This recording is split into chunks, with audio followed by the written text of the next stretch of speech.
이사군입니다. 오늘 일자리법과 관련된 부분 이야기든 문제와 관련된 이야기, 문제의식과 관련된 이야기를 좀 들려보려고 하는데요. 혹시 여러분들 사시는데 별 문제 없이 잘 살고 계시는지요? 저는 뭐 최근에 좀 고민거리, 그리고 제 생각하기에 문제라고 생각하는 것들은 어떻게 보면 이제 집을 팔고 이사를 가야 되는데 애 학교 문제 때문에 좀 이사를 가려고 하는데 집이 좀 제대로 잘 팔릴 수 있을까? 그리고 원하는 지역에 제가 또 원하는 집들을 얻을 수 있을까? 이게 제가 살아가는 데 있어서 나름 또 하나의 고민인 것 같고요. 또 하나는 어떻게 보면 이렇게 유튜브 방송을 시작한 지도 이제 한 몇 달 되어가는 것 같은데 어떤 이야기들을 좀 여러분들한테 좀 더 잘 드리면 도움이 될 수 있을까? 이런 것들도 또 하나의 문제인 것 같습니다. 여러분들은 어떤 문제 가지고 계시나요? 어떻게 보면은 글쎄요.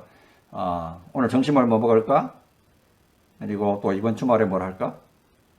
또 매출이 좀 안 올라서 문제인데 생산성 어떻게 하면 올릴 수 있을까? 방금 말씀드린 것처럼 개인의 작은 문제들도 있을 수 있을 것 같고 회사 일과 관련해서 굉장히 큰 문제들, 여러 가지 문제들이 있는 것 같습니다. 어떻게 보면은 살아가는 것 자체가 계속 문제의 연속인 거죠.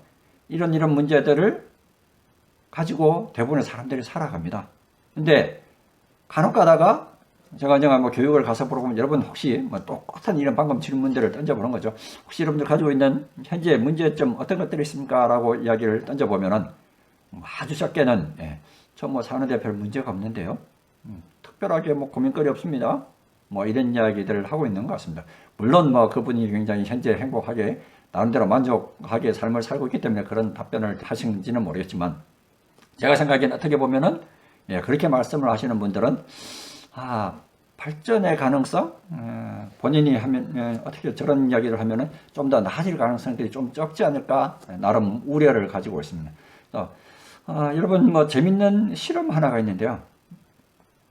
유튜브에 한번 찾아보시면 나올 것 같습니다. 문워크 베어라고 해서요.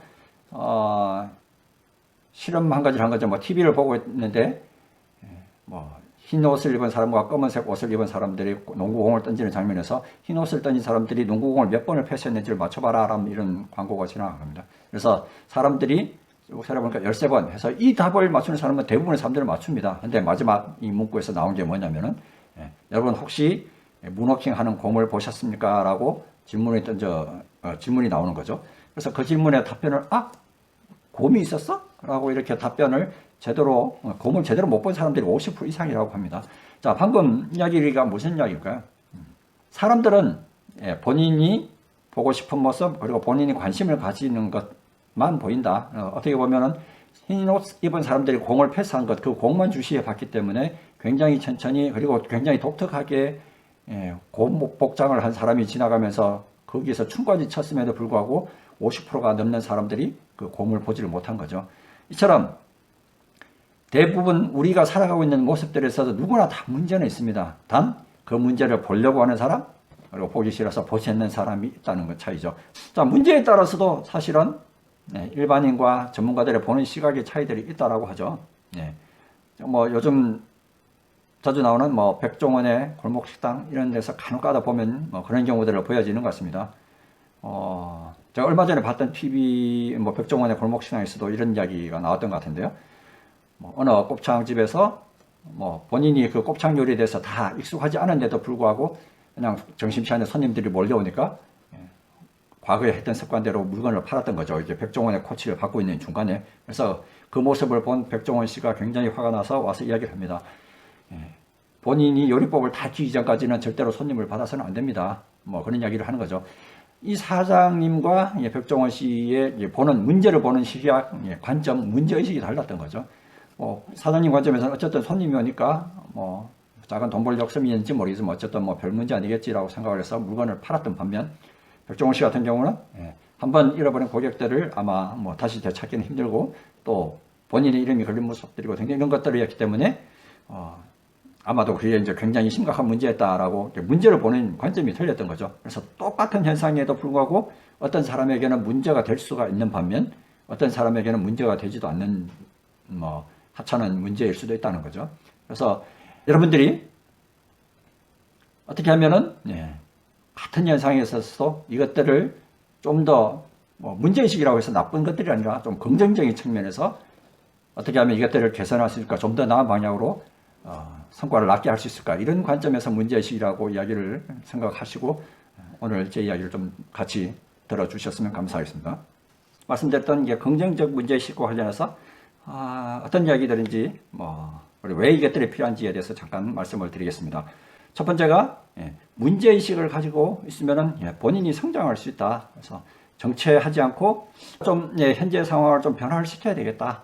그래서 이런 현재 상황에 대해서 불만을 가지고 있는 사람이 성장을 하는 거죠. 그래서 문제의식을 가지고 있는 사람들이 개인의 성장 발전들이 계속 이루어질 수 있다. 그래서 여러분 자신을 위해서라도 문제의식을 가질 필요가 있다는 이야기입니다. 자, 그리고 두 번째가 문제의식을 가지고 생활을 하게 되면은 이 문제가 점점 더 커지기 전에 미리 예방할 수 있는 효과가 있는 거죠. 그래서 작은 문제도 미리 대비를 해서 대처를 해서 조기에 대응 방안을 생각하고 실행을 했으면은 더 커지기 전에 감당할 수 없는 지경이 되기 전까지 막을 수 있는 반면 그런 것들 문제의식 가지 않고 그냥 지나가다 보면은 나중에는 막을 수 없는 굉장히 큰 문제로 발전해 버리는 경우들이 있는 것 같습니다. 그래서 문제의식을 가지고 모든 현상들을 관찰하고 하는 부분들이 좀 필요한 것 같습니다. 자, 문제의식을 가질 수 있는 첫 번째 방법, 일의 목적, 본래의 목적을 생각하기를 말씀을 드릴 수 있을 것 같습니다. 자, 우선 한 가지 예를 가지고 설명하면 좀 더 이해가 쉬울 것 같습니다. 어느 경비가 있었다고 합니다. 어느 경비가 어느 날 새벽 순찰을 돌다가 도둑을 잡은 거죠. 그래서 그 다음날 이 경비가 한 직원한테 이야기를 합니다. 내가 매일 새벽 2시에 순찰을 도는데 어느 날 이 순찰을 어젯밤에 그날도 마침 정해진 2시에 순찰을 돌고 있는데 도둑이 보이기에 도둑을 잡았다라고 이렇게 얘기를 한 겁니다. 그래서 이 직원이 근데 가만히 생각해 보니까 이상한 거죠. 그렇다면 만약에 도둑이 새벽 2시가 아니고 새벽 2시 반? 3시 이때 왔으면은 그럼 우리 회사의 물건들을 다 훔쳐갔다 수 있었다는 이야기인가? 라는 생각을 한 거죠. 자, 방금 사례에서 든 이야기를 무엇일까요? 이 경비 아저씨의 행동 보면 경비 아저씨가 새벽 2시, 12시 이렇게 정기적으로 이렇게 순찰을 도는 이 순찰을 도는 목적이 뭔가라는 것들을 생각을 해보자라는 얘기입니다. 순찰을 도는 목적이 뭐겠습니까? 우리 회사의 자산, 장비 이런 것들을 외부의 위협, 도둑으로부터 해서 지키기 위한 목적이 순찰이겠죠. 근데 이것들을 매일 정해진 시간에만 이렇게 돌고 했더라 하니까 그날 다행히 우연찮게 그래도 도둑을 잡았지만 만약에 도둑이 다른 시간에 오거나 또 평상시 경비의 순찰을 시간대를 관찰하고 있었던 도둑이라면은 경비의 순찰을 피해서 물건들을 다 훔쳐갈 수 있었겠죠. 그래서 이 경비의 관점에서 순찰을 도는 일의 목적을 생각한다면은 도둑을 잡기 위한 것들이기 때문에 순찰하는 시간대를 매일 다르게 한다든지 부정기적으로 이렇게 다르게 바꾸는 그런 것들이 아마 제대로 된 순찰을 하는 모습이지 않을까 싶습니다. 자, 이런 것처럼 그 일을 하는 데 있어서 모든 일들을 할 때 있어서 그 일을 왜 하는지에 대한 목적이라는 부분들이 있습니다. 자, 두 번째 문제의식을 키울 수 있는 팁, 목표 설정 그리고 목표를 좀 높이는 부분, 이런 부분들이 필요한 것 같습니다. 일단 문제란 게 뭔지를 좀 이해를 할 필요가 있습니다. 문제는 현상, 내가 현재의 모습과 그래서 내가 기대하는 모습, 시드비 간의 차이, 이것들을 이게 문제라고 그렇게 이야기를 하죠. 우리 통상적으로 이야기할 때. 그래서 내가 평균적으로 일반적인 영업사원들이, 자동차 영업사원들이 한 7대 정도 판다라고 합시다. 그래서 A씨 같은 경우에도 본인도 평균 정도 사원에 속해서 한 달에 평균 한 7대 정도 자동차를 판매하는데 어느 날 내가 목표를 한 10대를 자동차를 팔아야 되겠다라는 목표를 세웠다라고 하면은 이게 7대와 10대는 세대의 차이가 나니까 세대의 갭들이 생긴 거죠. 그래서 세대를 더 이상 팔아야 되는 것들이 이 A씨의 A라는 영업사원의 문제가 되겠죠. 이렇게 되면 문제가 잘 발견이 되는 거죠. 자, 그런데 한 달 정도 지나고 나서 보니까 목표로 세웠던 10대를 판매를 못하고 9대를 팔았던 겁니다. 자, 그래서 여기서 또 하나 9대를 파니까 A씨가 이렇게도 생각할 수도 있습니다. 그래도 지난달에 7대 팔았고 이번 달은 9대나 팔았으니 잘했네. 앞으로 이렇게 하면 되겠어. 별 문제 없네. 이렇게 생각할 수도 있는 반면 또 한면 다른 편은 목표를 10대로 했는데 9대밖에 못 팔았네.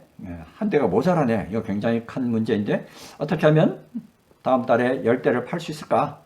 이렇게 생각하는 것. 이 두 가지는 분명히 좀 차이가 있는 것 같습니다. 그래서 방금 말씀드린 것처럼 목표를 명확하게 세우는 것들도 필요하고 그리고 내가 그 목표와 관련해서 기준치 그리고 설정한 것들을 따라서 목표를 굉장히 남들보다도 높게 잡는 것, 기대치를 높이는 것, 이런 것들이 좀 필요한 것 같다.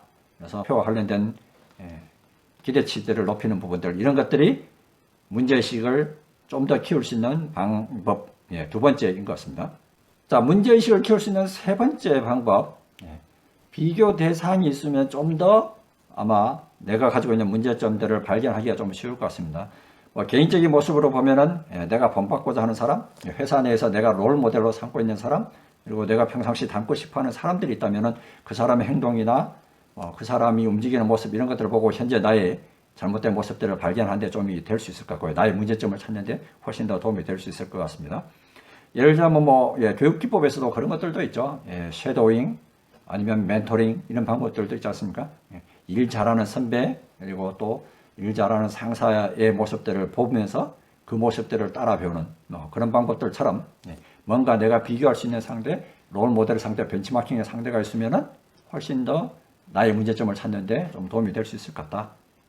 또 하나, 일과 관련해서라면은 이 일을 가장 잘 해결하는 사람, 그리고 또 이 일을 가장 잘하는 회사, 아니면 이 일을 가장 잘하는 조직은 어딘가라는 부분들을 찾아가서 우리 보는 부분들 뭐라고 합니까? 벤치마킹이라고 그렇게 얘기를 하죠. 그래서 그런 부분들, 내가 좀 고민거리를 안고 있는 문제점 일들이 있다면은, 뭔가 좀 잘하고 있는 부분들을 찾아서 거기에 따라서 그 사람들이 하고 있는 모습들을 배우는 것, 이런 것들도 문제의식을 키울 수 있는 방법인 것 같습니다.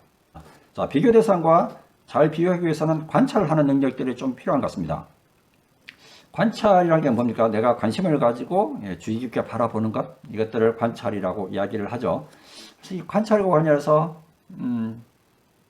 언젠가 한번 저도 이야기를 해야 되겠다라고 생각한 적이 있었는데 얼마 전에 이 라디오 방송에서 우연찮게 흘러나오는 이 관찰과 관련된 시를 하나 들었습니다. 아마 평상시 저도 관찰이라는 이야기에 대해서 관심이 없었다면은 아마 그 시가 제기엔 들려오지 않았겠죠. 일단 제가 그 시를 외우지는 못하니까 한번 보고 읽어드리겠습니다. 마종화 시인의 시인데요. 딸을 위한 시 해서 한 시인이 어린 딸에게 말했다. 착한 사람도 공부 잘하는 사람도 다 말고 관찰을 잘하는 사람이 있더라고. 겨울 창가의 양파는 어떻게 뿌리를 내리며 사람은 언제 없고 언제 오는지를 오늘은 학교에 가서 도시락을 안 싸온 아이가 누구인가를 살펴서 함께 나누어 먹으라고. 마종화 시인이 딸에게 공부 잘하는 것보다는 관찰을 잘하는 사람이 되었으면 좋겠다라고 얘기를 한 거죠.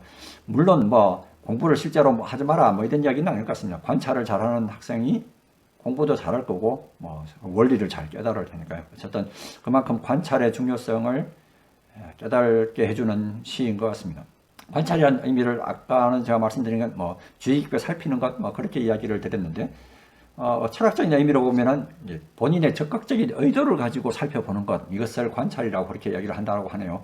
유명한 발견 이런 것들도 평상시 내가 그 문제를 해결하고자 하는 생각을 쭉 하고 있었기 때문에 뭔가 우연한 현상들을 봤을 때도 거기에 대입을 해서 새로운 해결책들을 찾을 수 있었던 거죠. 그래서 관찰이라는 부분들은 그냥 생각하는 것들이 아니라 내가 마음속에서 뭔가 좀 의도를 가지고 생각을 하면서 세상과 관련된 부분들을 자세히 보면은 거기에 해답들이 보일 수 있다. 그래서 비교하는 대상들을 찾아가서 내가 어떤 것들을 배울지, 어떤 부분들을 해결할지에 대한 부분들을 적극적인 관찰을 통해서 문제의식을 키울 수 있는 방법입니다.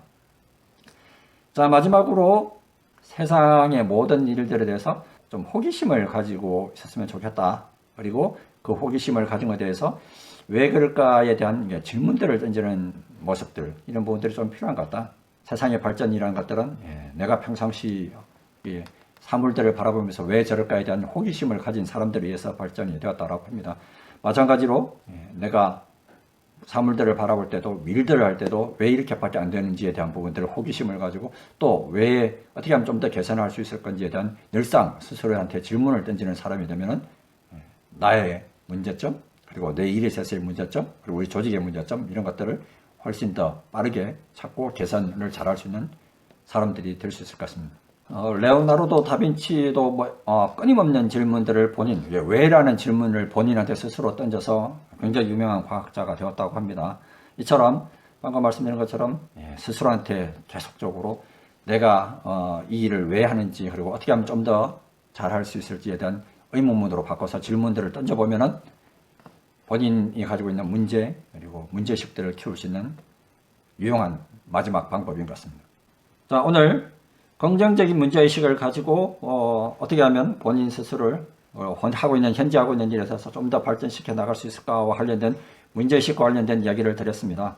항상 내가 일을 하면서 어떻게 하면 이 일을 좀 더 낫게 긍정적으로 개선할 수 있을까, 긍정적인 문제의식을 가지고 나날이 성장하시는 여러분들이 되셨으면 좋겠습니다. 저 또한 문제의식을 가지고 어떻게 하면 제 방송들을 좀 더 재미있게 만들 수 있을지, 여러분들한테 유익한 정보를 드릴 수 있을지 고민을 하도록 하겠습니다.